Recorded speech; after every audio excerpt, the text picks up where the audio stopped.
Hey there, my name is Darren, and for those of you watching, you probably know who I am because most of the people that are going to see this are going to know who I am. So today is day one of my 30-day challenge, and generally the first week and a half really is the easiest. But yeah, I'm going to document my process. Again, there is literally, no movies, no TV shows, no games, nothing. So, when I first moved to the Canary Islands, I had no idea what I was doing. No plan, no business, nothing. I was just trying to figure it out all on my own with really no one else to push me but myself. And as you know, for those that do know, but if you don't know, I had just left my job as a COO of a high-end pet fashion brand in London. And, with that experience, you think that entrepreneurship, well, it's going to be easy. I mean, it was to a certain extent, but I was stepping into the unknown, right? Very eager to start my own business. And here's the thing, working alone for me, especially for the first time as an entrepreneur, it's hard. It's just you. No team, no one to delegate the boring tasks, just your own mind constantly questioning if you're on the right path, right? Or if you're just wasting your own time. And I will say that you learn a lot about yourself during this time. You develop almost a new relationship with yourself, especially if you've never exposed yourself to something like this before. And let me tell you, it's not always pretty. I mean, I learned things about myself that I really didn't know. And that's the beauty. It's real, it's authentic. You see every side of yourself, the good, the bad, and it's an amazing journey. But moving back to my story. So what I did is I started helping private practice owners make more money setting up digital courses and building communities for them. And the goal was actually very simple. It was helping more people through them, right? They were the tool, they were the vessel. And the process was fun, right? It was just like a game. I was learning, I was building, I was figuring things out step by step. And after 1 year, I had managed to sign 11 clients, and sales really was my strength, so that wasn't the issue. But because I thought things would only go upwards from there, in my head, I didn't really take into account for the roadblocks, and that's when I hit the wall, right? There was just this wall, essentially, and the reality hit me. It was really the niche that I was in. It was very hard to commercialize. My Google Ads account, they were getting banned, and after getting psychologists to enter sales mode to sell their course, it was really just a hit or miss. They either had the skill set or they didn't. And I could have kept going, I'm sure of it, but I thought, right, finding better clients with the right skill set, but then the problem was I wasn't that passionate about it. I was just trying to leverage their skill, but I didn't really understand the psychology behind the techniques that they were teaching. I couldn't tell if I was working with someone who had the skill to truly make a difference in people. I was just stuck behind this computer screen all day long trying to get them to get clients, right? And it wasn't fulfilling. I wasn't working on something that excited me or made me want to jump out of bed in the morning. So because of that, because I wasn't making all that much either, just to support myself while I was figuring things out, I actually had to take a small little job, which I had vowed never to do again. But you gotta do what you gotta do, right, during this time. And it wasn't glamorous, but it gave me that capital that I needed to prepare for the next phase.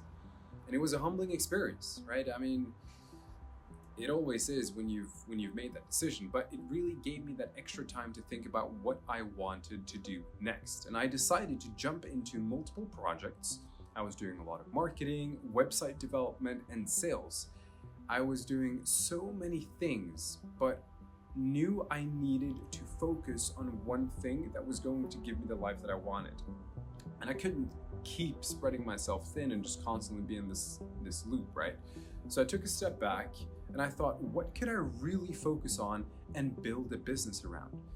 And I took the process that I'd created for the mental health space, my focus my focus then shifted towards helping private villa owners market their properties. And the idea was actually quite simple. I could get them 10 clients, help them increase bookings by 50% a year, and then take 20% commission on each booking. And that would have been a very sustainable business, and I could just grow it from there. I worked tirelessly to build that out, but just as I started to see a little bit of progress on that side, especially the sales side, something unexpected happened. I got this opportunity to start a podcast, and it was all about speaking with business owners, leaders in various industries, right? But the main focus that I started on was real estate.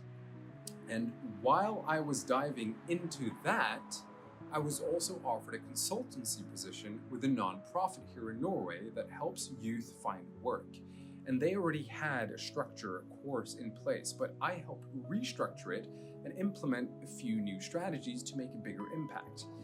And I remember giving my first talk to a group of youth in Norway, where I shared my story of moving from Norway to London, then back again. And when I did that, it felt like a light bulb went off inside of me, right? It just clicked.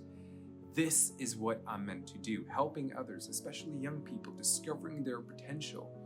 And it felt like this culmination of everything that I'd been searching for. Because now I was the vessel. I could understand the people I was trying to help, right? Becoming the best version of yourself, then helping others achieve the same. And again, as I reflected more on my journey, it became clear that working directly with people was where I felt the most aligned. And again, it made just the most sense. Because this is the realization that I just mentioned that I had while I quit my job in London. It was, again, to become the best version of myself and then help others do the same. And it just all tied together. And that's what really excites me. So what I do right now with the company, it's called Sarepta. We've helped more than 200 young people find jobs and get them into society.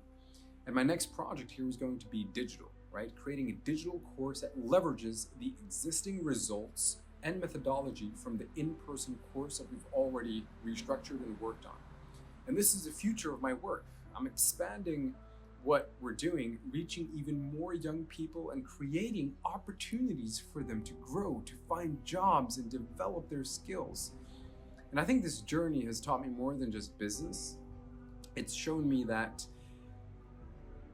the power of freedom and finding your passion, the freedom to make your own choices and your own decisions and to design a life that is truly fulfilling is just one of the biggest things that I've enjoyed and learned from this. And while I've been in Oslo for the past year, I'm not sure how long I'll stay there, but that's okay. What matters is my vision is clear and I know where I'm headed. As long as I can live according to my values, continuous personal development, making a difference and maintaining my freedom, I'll be proud of the work that I'm doing. And as an entrepreneur, if you're on a similar journey or you're just starting out, there's one thing that I really want you to leave with here. And just like me, you don't need to have it all figured out in the beginning, right? It's okay to take detours, to explore different paths, to find what really excites you, but don't give up. I think that's the thing, just keep going, because if you have faith, if you believe, you will find it. Your journey doesn't have to look like everyone else's, but if you keep pushing forward, you will find your purpose. And when you do, everything else is just going to fall into place. So it's one of the most important lessons that I've learned as an entrepreneur, and I hope that you can learn from that. So thank you for listening to my story, and I hope it inspires you to start your own journey. Whatever it looks like, just take that first step and the rest will follow.